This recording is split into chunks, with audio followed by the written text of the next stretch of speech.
राजस्थान के मरुस्थल में बसे एक छोटे से गांव धूलपुर में एक साधारण सा आदमी रहता था। नाम था राम सिंह। पेशे से वह एक मामूली किसान था, पर उसका सबसे कीमती साथी था उसका घोड़ा बादल। काला, बलवान और तेज दौड़ने वाला बादल न सिर्फ उसका घोड़ा था, बल्कि उसका दोस्त, उसका हमसफर और उसके जीवन की सबसे बड़ी ताकत था। ओ बादल, ओ बादल, तुझे देखकर लगता है जैसे तू कोई घोड़ा नहीं, कोई इंसान हो जो मेरी भाषा समझता है। राम सिंह की जिंदगी में बहुत सादगी थी, मगर इस सादगी में जो सुख था वो शायद राजाओं को भी नसीब ना होता। बादल, कभी कभी सोचता हूँ जिंदगी में तू ना होता तो मैं किससे अपना दुख सुख कहता। तू तो हर बात समझ लेता है। जब मैं रोता हूँ तू चुपचाप पास आकर खड़ा हो जाता है, और जब मैं खुश होता हूँ तो तू झूम उठता है। कहते हैं जानवरों में भी आत्मा होती है, बस वो इंसानों की तरह शब्दों में नहीं बोलते, भावनाओं में बोलते हैं। और राम सिंह का बादल हर उस भावना को बखूबी समझता था। कुछ महीनों बाद गांव में पानी की भारी कमी हो गई। कुएं सूखने लगे, खेतों की मिट्टी बंजर हो चली। गांव के लोग अपना सामान बांधकर शहर की ओर जाने लगे। राम सिंह भैया, हम तो निकल रहे हैं।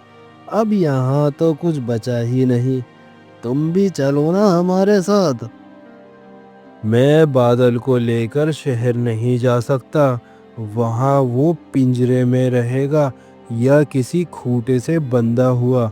यहाँ वो आज़ाद है भाई। मैं जहाँ बादल जाएगा वहीं रहूँगा। राम सिंह ने अपने खेत, अपनी झोपड़ी सब छोड़ दिया, पर बादल को नहीं छोड़ा। चल मेरे दोस्त, अब इस मरुभूमि से परे हमें कोई नई ज़मीन तलाशनी होगी, जहाँ नदियाँ हो, हरियाली हो और तेरा दिल भी खुश रहे। राम सिंह और बादल की यात्रा शुरू होती है। एक ऐसी यात्रा जिसमें न सिर्फ भूख और प्यास से लड़ना है, बल्कि इंसानी लालच, धोखे और अपने अतीत से भी। रेगिस्तान पार करते करते राम सिंह और बादल को कई दिन हो गए।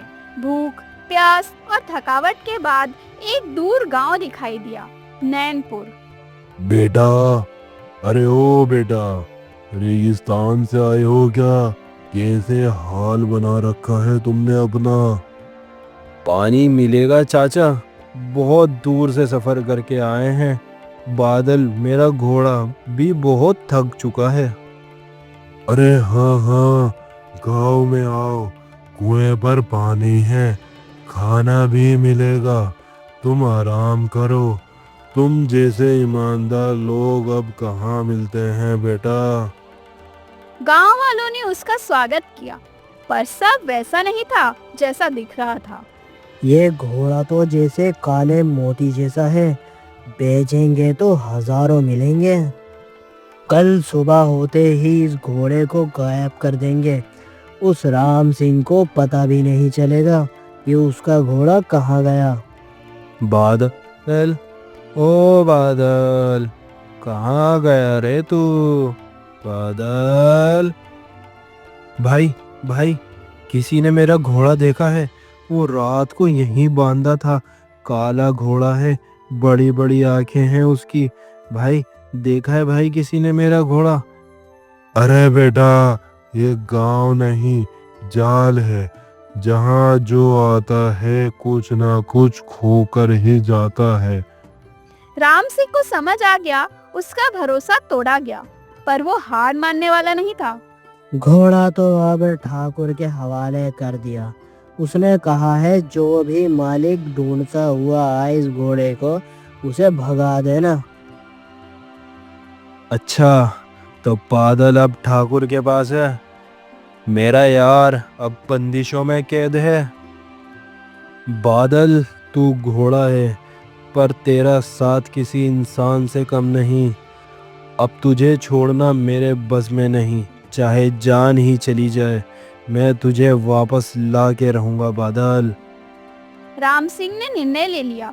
अगली सुबह वह ठाकुर की हवेली में जाएगा, अकेला पर इरादे फौलाद जैसे। मुझे ठाकुर से मिलना है। मेरा एक घोड़ा चोरी हुआ है और कुछ लोगों ने कहा कि वो यहीं लाया गया है। घोड़ा यहाँ? तू सोच भी कैसे सकता है कि ठाकुर तेरे जैसे फटेहाल आदमी का घोड़ा अपने पास रखेगा?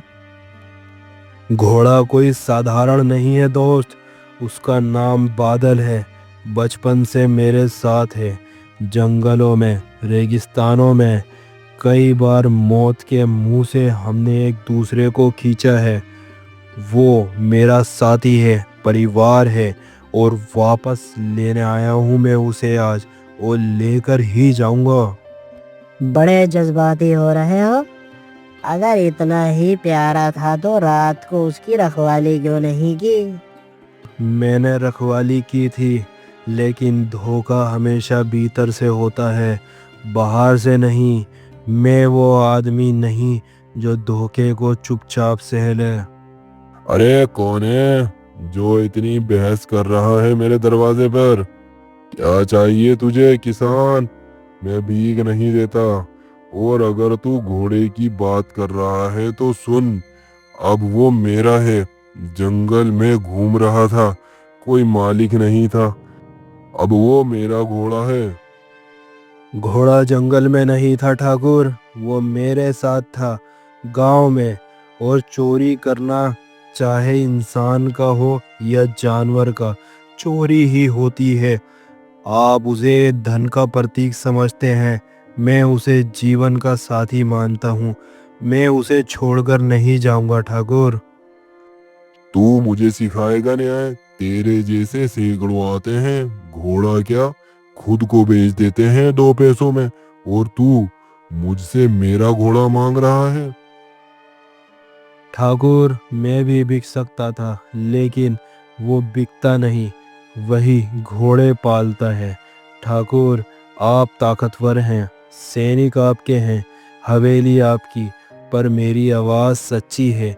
अगर आज आप मेरा साथी नहीं लौटाते तो याद रखिए, दिन हर ताकत झुकती है, या तो सच के आगे या पश्चात के आंसू के आगे।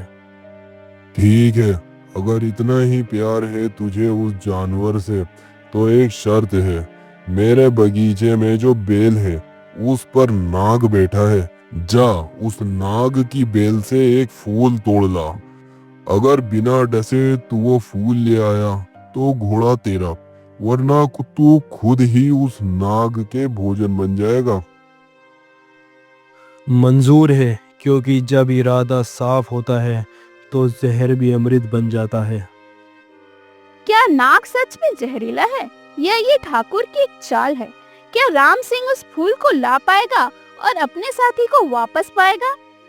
ठाकुर जी, अगर नाग ने सच में काट लिया तो ये मर ही जाएगा।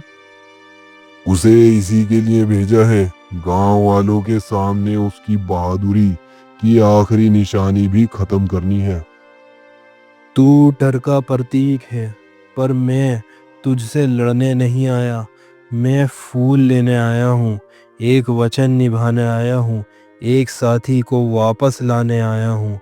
अगर तुझे मेरे इरादे में जरा भी जहर दिखे तो काट लेना, वरना एक दोस्त को उसका दोस्त लौटा दे। नाग धीरे धीरे फुकराता है पर हमला नहीं करता। राम सिंह हाथ बढ़ाता है और कांपते हुए फूल तोड़ता है। नाग आंखें झपकता है और वापस अपनी कुंडली में बैठ जाता है। तू तू बच गया? नाग ने नहीं काटा तुझे? जहर से नहीं डरता ठाकुर, क्योंकि मेरे अंदर की सच्चाई और मेरे साथी की वफा ने मुझे सुरक्षित रखा। अब क्या आप अपना वादा निभाएंगे? ठीक है, ले जा अपना घोड़ा, पर याद रख, अगली बार मेरी हवेली के आसपास भी मत दिखना। आपका दरवाजा नहीं चाहिए ठाकुर, मुझे सिर्फ वो चाहिए जो मेरा है, मेरा बादल। बादल राम सिंह को देखते ही हिनहिनाता है, जैसे पहचान गया हो। वो जंजीरें तोड़कर दौड़ता है और राम सिंह के पास आ जाता है। राम सिंह उसे गले लगाता है।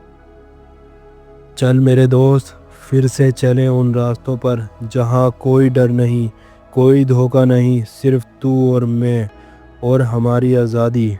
चल मेरे दोस्त।